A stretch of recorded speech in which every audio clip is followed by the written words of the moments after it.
Sorry, this is called An Eye for an Eye. I used to look after a delightful man called Godfrey, and he said, "Call me God." And every night he would fall asleep in a tatty and torn Victorian armchair, a terrible monstrosity, his left eye in his right hand, losing his grip on it when he began to snore, so that the eye with a clunk fell rolling under the out-of-tune piano, beside the forever sleeping cat, who accepted as a nightly fact that maybe all humans do that. And so the eye saw the dawn tiptoeing in the French windows as the cat woke up to go asleep again, giving the eye a cursory lick. Godfrey falling on his knees, screaming to nobody, "Where's my blasted eye?" The cat yawning. A day in the life of a glass eye. He used to have this trick where you'd be out in the pub with him, and he used to take his glass eye out and put it into someone's pint, and then say to him, "You're not going to drink that, are you?" And then he would drink it in one go, and then out of the mouth, the pursed lips would come with the eye. And when I was trying to get him out of the house, I'd say, Godfrey, come on, we're going to be late for the bus." And he'd go, "Keep your toupee on." And I said, "Oh, Godfrey, come on, man." And down the stairs would come not Godfrey, but the glass eye, step by step by step. So, I could never forget him. Call me God. Excellent, Donall. Thanks, man. Right, this is called Catastrophe.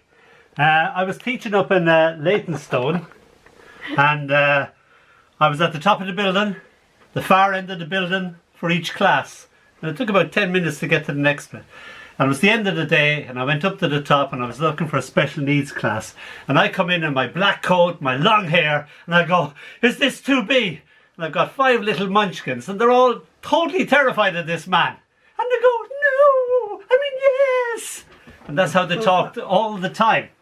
And I said, "What were you doing the last time?" "We don't know." "What do you want to do now?" "We don't know." And they just remained terrified all the time. And I said, "You want to write a poem with me?" And they said, "We don't know." So basically I got them, had to do writing, so I got them to write "The Cat Sat on the Mat." And then we took it from there. And this is the poem that came about from our interaction. It's called Catastrophe. The cat peed in my dad's hat. My dad wasn't particularly pleased with that. He shouted, "Oh, no, oh, stop! Scat, cat!" The cat answered back, "Me?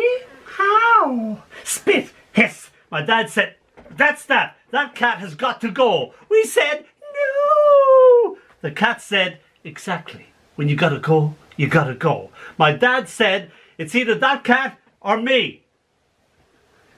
We still have the cat, now that Dad's gone. We still miss Daddy sometimes. But mostly we laugh at the cat. There you go. Thanks, Donall.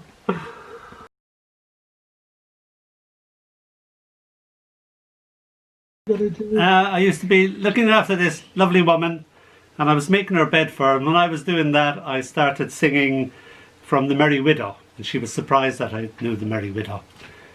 So that brought up this memory for her, and then this for me. It's called Not Wisely But Well. I was 10 then, had been in the grave for only an hour, but it seemed forever. Hadn't expected an empty grave, hadn't expected to fall in. I was just a little slip of a girl, not looking where I was going. My head all scales and arpeggios. Took a shortcut across the graveyard. I was scared because I was late for my singing lesson. What would Madame say? "A grave, you say? You fell into a grave?" The sky gazed down at me, so blue against this box of earth. A crow perched on the lip, wondering how I got into this. "Help!" I wailed. And again, "Help!" All to no avail. I grew a little pale. "I'm not dead, really? Really, I'm not?" The world refused to listen. Only the rain talked to me in big, fat, dollopy drops. I sang Velia from The Merry Widow as if my heart would break. "Velia, oh Velia, your love is a flame, to keep warm, to keep the fear away. Soft as a kiss, hear me whisper your name." the grave sang. The digger approached in trepidation, crossing himself at each step, calling on God to give him strength. Not sure if I was angel or devil, he sang back to test me. Velia, oh Velia, my heart calls to you. Very shaky, I must say. And I piped up from 6 feet below. Where is the love song we knew? I sang with all my might, as if my life depended on it. He got me out, falling in himself. I climbed onto his shoulders and scrambled back into the world. My white frock quite filthy. Oh, what would Mama and Madame say? It was my first public performance. After that I could sing anywhere. Do not attempt this at home, Dad.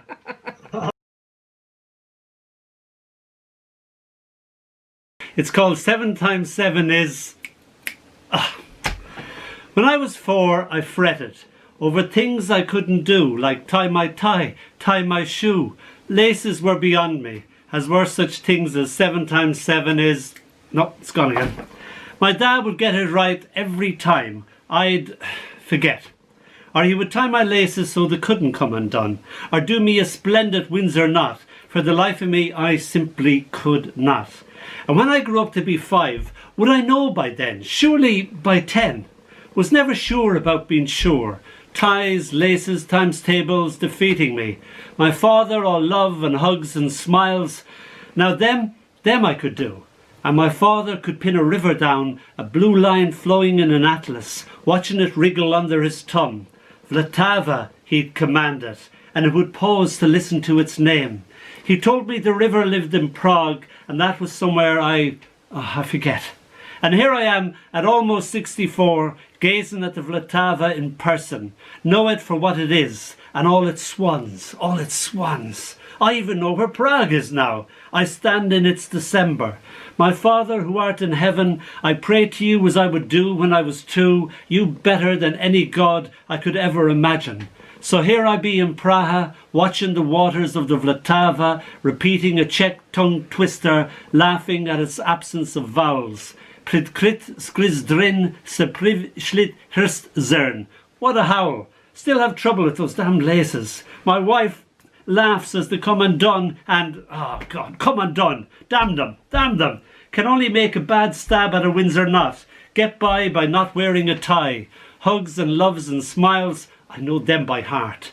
I hug you in my mind's eye. Know now that 7 times 7 is and always will be...